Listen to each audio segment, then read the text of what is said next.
राम राम बहन भाइयों माताओं, ज्ञान कहानी 99 में आप सबका स्वागत है। आज मैं आपको कहानी कहूँगी बुद्धिमान राजा की। किसी के पास धन बहुत है तो ये कोई विशेष भगवत कृपा की बात नहीं है। ये धन आदि वस्तुएं तो पापी के पास भी मिल सकती है। इनके मिलने में कोई विलक्षण बात नहीं है। एक राजा थे। उस राजा की साधु वेश में बड़ी निष्ठा थी। ये निष्ठा किसी किसी में होती है। वह राजा साधु संतों को देखकर बहुत राजी होता। साधु वेश में कोई आ जाए, कैसा भी आ जाए, इसका बड़ा आदर करता, बहुत सेवा करता। कहीं सुन लेता कि मुख तरफ से संत आ रहे हैं तो पैदल जाता और उनको लेके आता, मेलों में रखता, खूब सेवा करता। साधु जो मांगे वही दे देता। उसकी ऐसी प्रसिद्धि हो गई। पड़ोसी देश में एक राजा, दूसरा राजा था। उसने ये बात सुन ली थी। उसके मन में ये विचार आया कि ये राजा बड़ा मूर्ख है, इसको साधु बनकर कोई भी ठग ले। इसने एक बहुरूपये को बुलाकर कहा कि तुम उस राजा के यहाँ साधु बनकर जाओ। वह तुम्हारे साधु जो जो बर्ताव करे वह आकर मेरे से कहना। बहुरूपये भी बहुत चतुर था। वह साधु बनकर वहाँ गया। वहाँ के राजा ने जब यह सुना कि मुख रास्ते से एक साधु आ रहा है, वह उसके सामने गया और उसको बड़े आदर सत्कार से अपने महल में ले आया। अपने हाथों से उसकी खूब सेवा की। एक दिन राजा ने उसे साधु से कहा, महाराज कुछ सुनाओ। साधु ने कहा कि राजन, आप तो बड़े भाग्यशाली हो कि आपको इतना बड़ा राज्य मिला है, धन मिला है, आपके पास इतनी बड़ी फौज है, आपकी स्त्री, पुत्र, नौकर आदि सभी आपके अनुकूल हैं, इसलिए भगवान की आप पर बड़ी कृपा है।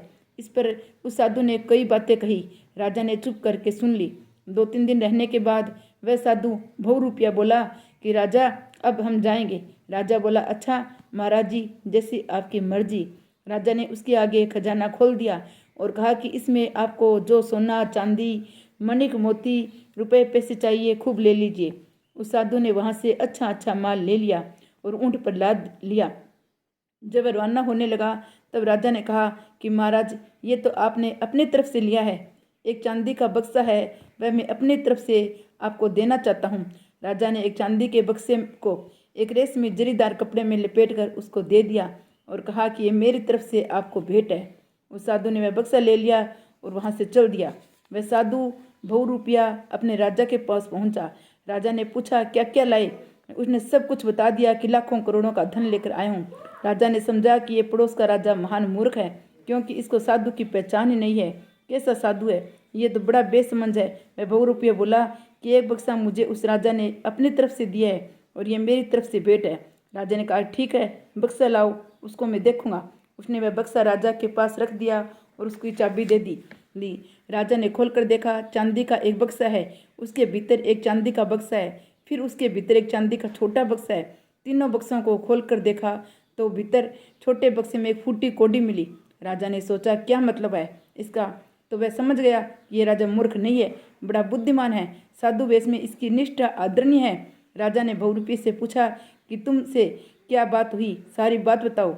उसने कहा कि एक दिन उस राजा ने मेरे से कहा, महाराज कुछ सुनाओ। मैंने कहा, तुम तो बड़े भाग्यशाली हो, तुम्हारे पास राज्य है, धन संपत्ति है, अनुकूल स्त्री पुत्र आदि है, तुम्हारे ऊपर भगवान की बड़ी कृपा है। ये सुनकर राजा सारी बात समझ गया। 3 बक्से होने का मतलब था स्थूल शरीर, सूक्ष्म शरीर, कारण शरीर। इनके भीतर क्या है? भीतर तो फूटी कौड़ी है, कुछ नहीं है। बाहर से वेशभूषा बड़ी अच्छी है, बाहर से बड़े अच्छे लगते हो, पर भीतर कुछ नहीं है। आप पर भगवान की बड़ी कृपा है। ये जो बात कही वह फूटी कौड़ी है, ये कोई कृपा हुआ करती है? कृपा तो वह होती है जो भगवान का भजन करे, भगवान में लग जाए, भगवान के अंदर प्रेम हो जाए, भजनों में मन लग जाए, वह भगवत कृपा होती है। धन तो किसी के पास हो सकता है। राजा अपनी बुद्धि से काम लिया। राजा साधु वेश में आए हुए बहुरूपये को पहचान गया तो भी उसका अपमान नहीं किया, क्योंकि उसकी साधु में निष्ठा थी, साधु का वेश था।